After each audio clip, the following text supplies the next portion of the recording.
Hi, everyone, and welcome back. This is Sky coming on to talk to you a little bit about recovering from some of the transits we've been going through over this last week or so. We've just come past the final Jupiter-Saturn square, of which there were three in Gemini, two in Gemini, Pisces, and one in Aries and Cancer, as well as an exact square between Uranus and Mars in Taurus and Leo. These have all broken up now. Mars has moved into Virgo, thank goodness, and is going to start sextiling Jupiter. That's going to really help us out quite a bit.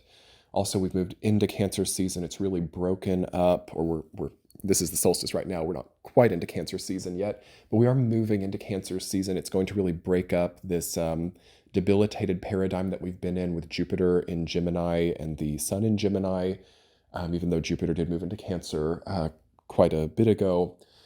And I just wanted to come on today briefly, you all, to come onto YouTube actually to just make a little bit of a brief video about walking out of all of this stuff and about coming out of these conflicts. So I've just filmed a T-Chat on Patreon delving into this, which I will link below.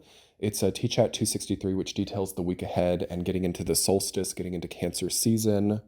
You can jump over to Patreon to get a preview of that. Also, free trials are currently available on Patreon too if you wanted to hear the June 2025 forecasts and really get this odd little month that we had behind us.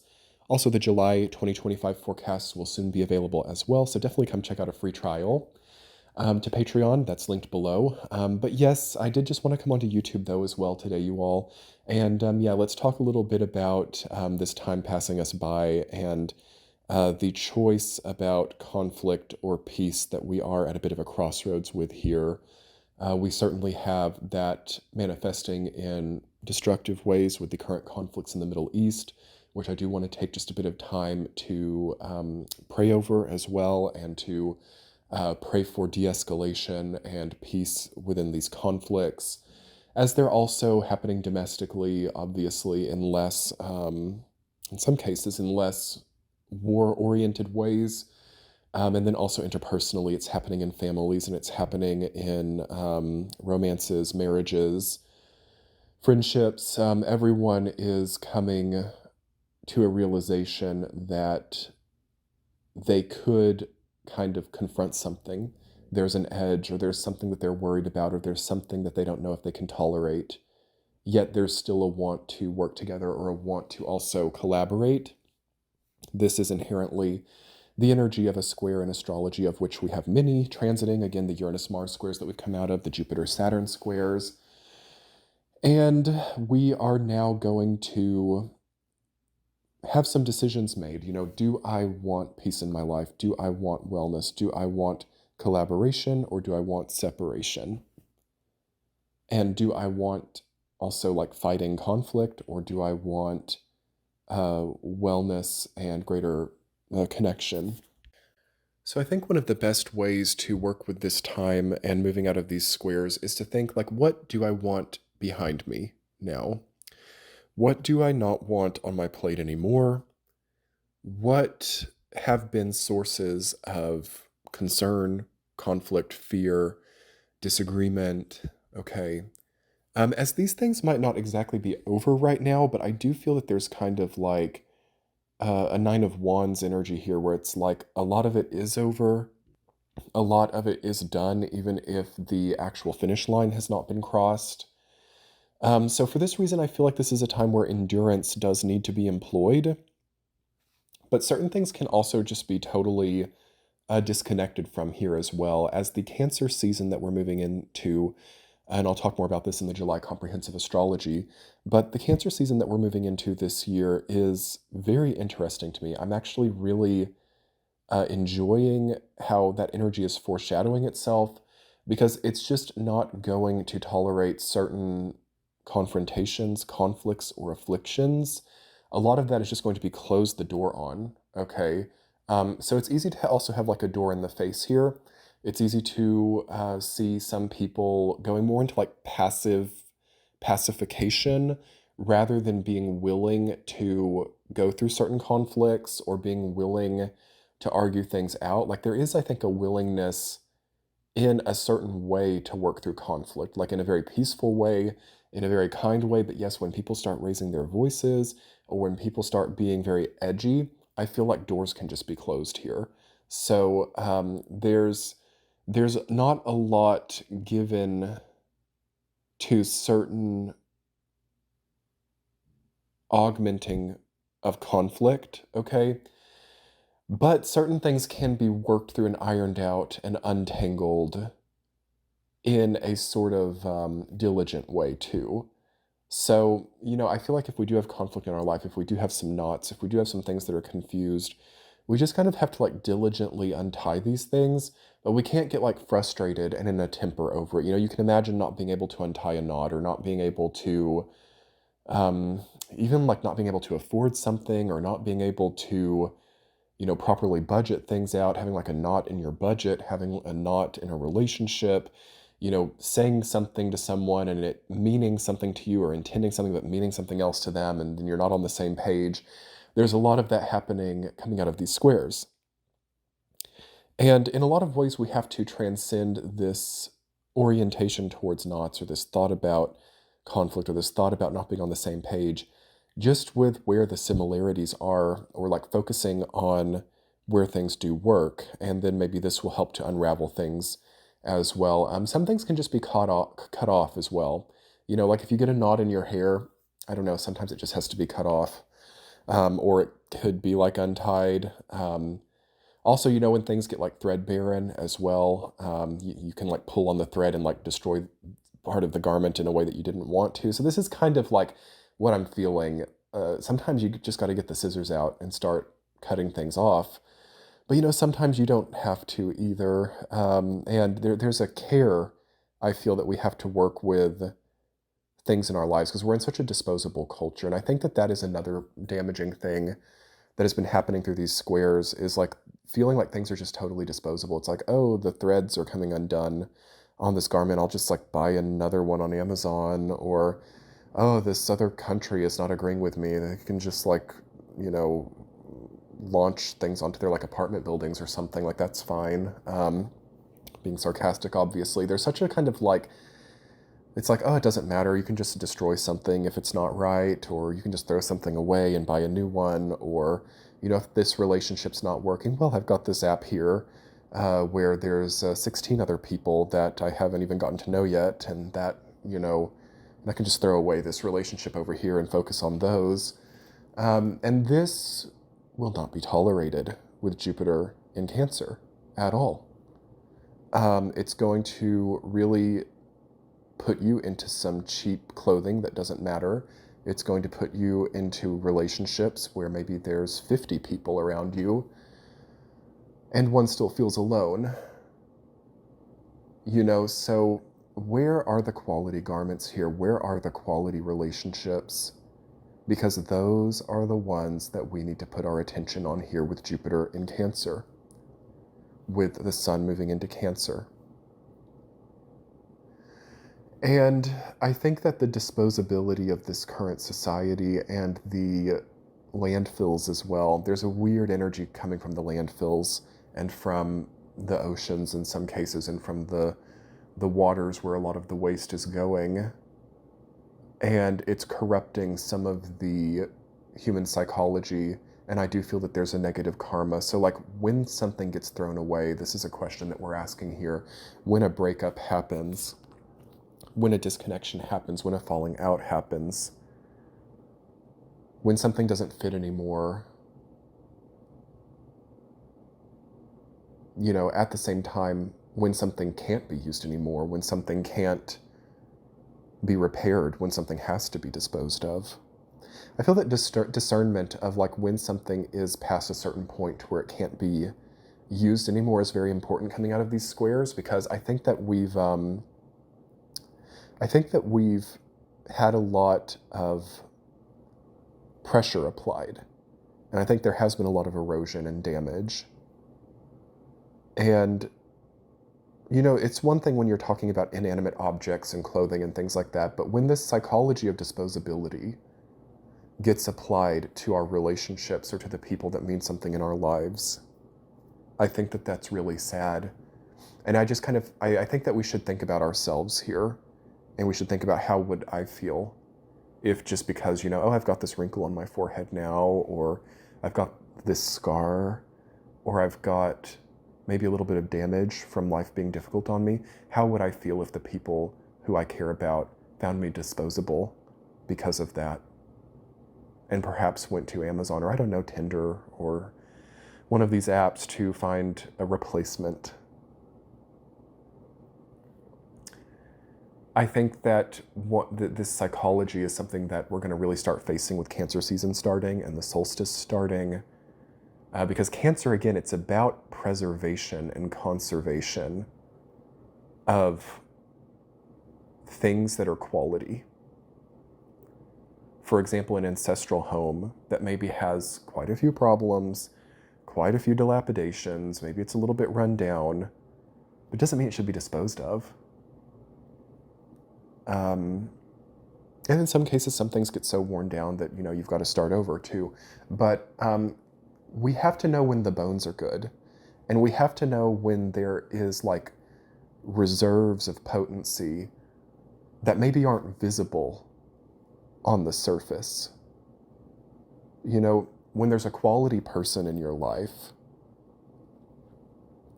that maybe there is a hesitation. It's like, should I engage this person more or should I not? Well, can that decision be made based on the surface level understanding? Maybe not. Maybe not. Maybe we have to get to know people. Maybe also, if we're not willing to do that, maybe we're not, meriting actually encountering something with potency or something with, those powerful reserves beneath the surface. Maybe we don't deserve access to something like that either. So this is a question of what we have the patience to really access. This is a question also of forming hidden reserves with this Jupiter in Cancer. Accounts that, this is where you have like the hidden millionaire here, very plainly dressed. Maybe they don't have the most beautiful makeup on in the world, or maybe they do, but maybe there's something that you don't know about people during this time. Maybe there's something under the surface, or maybe you're one of these people, maybe I'm one of these people, where there's a lot that doesn't translate on the first date, or a lot that doesn't even translate maybe in knowing someone for quite a while. And maybe there's only a very small inner circle of people who know or even have a brief understanding of what actually is beneath the surface. Because maybe if everyone knew about this, maybe you would be swarmed by people and your security could be threatened. What I'm trying to talk about here is there's this feeling, and we've really dove into this on Patreon actually for like a few months now. So definitely, again, check out a free trial to my Patreon page. But I've been talking about this. It was especially coming up in Cancer's reading, actually, since about the time we got into Jupiter and Gemini, because I knew that Jupiter and Cancer was coming pretty soon, is this feeling of like hidden reserves, secret areas, things that you don't just disclose to everybody, the private sphere. Also, foods, hole-in-the-wall restaurants, places that not just everybody knows about, properties that not just everybody knows about. Things that are right in our face, things that are advertised to us, properties that are listed on like certain real estate websites, the products that Google ads may show, even during this video on YouTube. These things may not be where the potency is because they're so in your face. In the same way that someone who is in a huge amount of debt may wear beautiful clothing, beautiful jewelry, have a very nice new car, or they might even tell you what you want to hear, or they might even be very capable of getting this idea of like what you want, and they might be able to show you that and make you think that they're right for you. But what's hidden beneath that surface?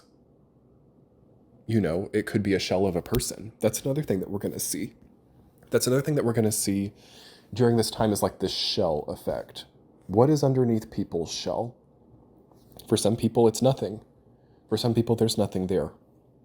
For other people, it's a lot more, but maybe the shell isn't as glamorous looking. Because it really is hard to have it all during this time. During this time, it's very difficult for everyone to, have true value, true meaning, true, reserve, while also like putting on a front and also, looking like $1,000,000. And, it's very hard to tend to all different sides.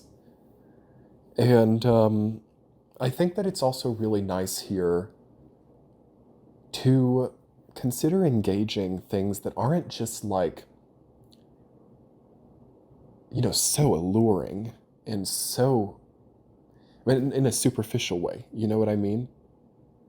Because how many things can you see in your life now after this Jupiter and Gemini transit have caused you stress, lost you money, lost you sleep, lost you peace of mind because it was kind of alluring, or because it kind of seemed like there was a similarity there, or it kind of seemed like, that's what I would like in my life. How much pain, how many dark circles, how many dollars lost, how many wasted words have been put into effect because of these shells, or because of these like escapist feelings, and the want to like, in some cases, have like a limerence or some kind of gaps filled in within the mind about what someone could be, but actually there's a disconnect deep down. So this, you all, is where we have to begin maybe experiencing different things, or experiencing things that aren't so hard to actually connect with. Because I do feel after we've come past these squares, it's almost like opposing sides of the magnet, you know what I mean? Like you can't quite push it together, it can get very close, but it can't quite come together. Also, it's very easy here to also see people keeping actually quality people at arm's length while really frivolous, like desperately wanting to engage. These people who are like very alluring to them, but are empty. And I think it's one of the like sort of tragedies of the time, really, is like what people are keeping at arm's length here. Look at that, you all. Look at what you're keeping at arm's length.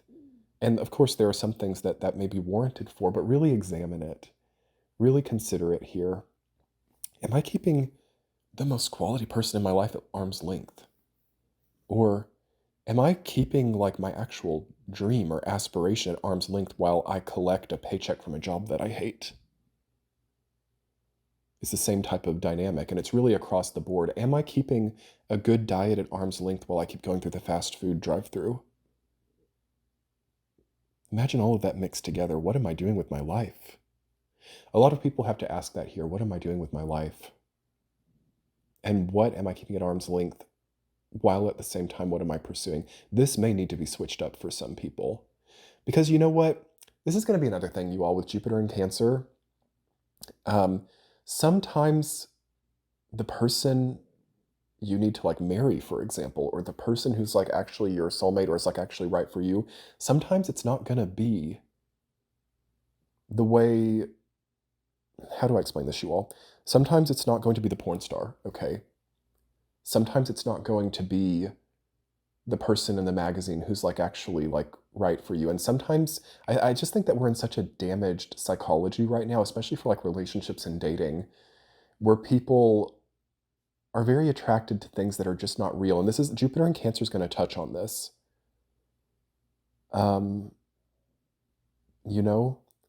Like what about like a wholesome person who actually has like real value, but maybe doesn't look the way that those other people look? What about that, Because I think that appearances, looks, things like that are also going to come up with these transits and over this next period of time. And yes, also we need to work more on our appearance, not just for the sake of appearance, but for the sake of being wholesome. So like, what does a healthy person look like versus what does someone with like a lot of plastic surgery and like weight loss drugs look like? there could be something kind of broken also in the collective right now. It's like, I think that that person on all those like weight loss drugs and with all that plastic surgery, I think that's what health looks like. And then you might find someone here who's like actually healthy, who like actually has like a great diet. They're very cognizant of what should be going in and out of their body and what should not be. But the way that they might look compared to these other people might not be as alluring because of the way that the brain has been infected by these different forms of media. So it's an interesting time to turn off these forms of media and to like actually get healthy, because something corrupts inside too, and it starts wanting things that are not healthy. It's almost like the more you eat fast food, the more that quality food tastes bad to you. You know what I mean? So that is something to get right here, and it's something that I think that we all need to think about. And if you are someone who's healthy, or if you're having any dynamics in your life where it's like, gosh, I feel like this person doesn't like me because I'm not, like presenting in a way that is corrupted or considered healthy but actually very unhealthy, try to not be hard on yourself and try to just pursue more health and try to just like really grow your light from the inside out, which is very much a question of diet, consumption, people around us, and our household too. So coming past these squares, you all, another element is definitely going to be the household.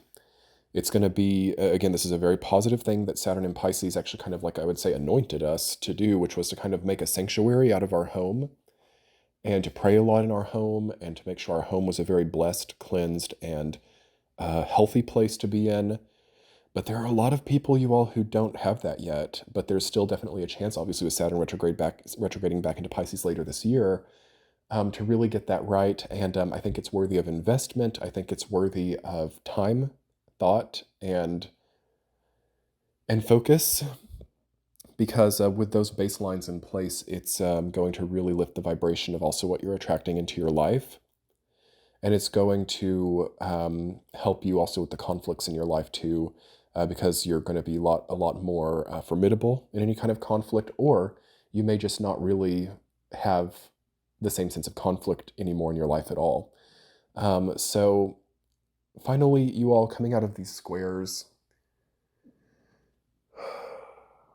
I think it's just so important to know where our energy's going, time, money, and energy, the budgets, and what like we really need, and to not be like insecure about certain things not working out, breakups happening, things fizzling off, certain living arrangements not having, realizing that certain living arrangements can't work out past this point. Anything like that, which could be kind of across the board for a lot of people. Try to not get stuck in it or hung up in it, and try to just move toward what works, what's quality, what's high vibrational, what has light, as we do have a little bit of a dark imbalance coming out of these squares. So as I said, free trials on Patreon in the description box below. Previews also of T-chats if you wanted to get a little bit of the content for free. And but yeah, the trials are free too, so you can actually get all the content right now for a free trial period, which of course can be canceled if you don't enjoy it. So yes, I'm really trying to continue growing over there, and I think that it's a wonderful value also as well. So come check it out, and I will be seeing you guys soon with more YouTube content as well. Have a wonderful, wonderful time, and it is behind us, you all, those squares. So that is a victory in and of itself. Have a great time with this. Much love. Bye.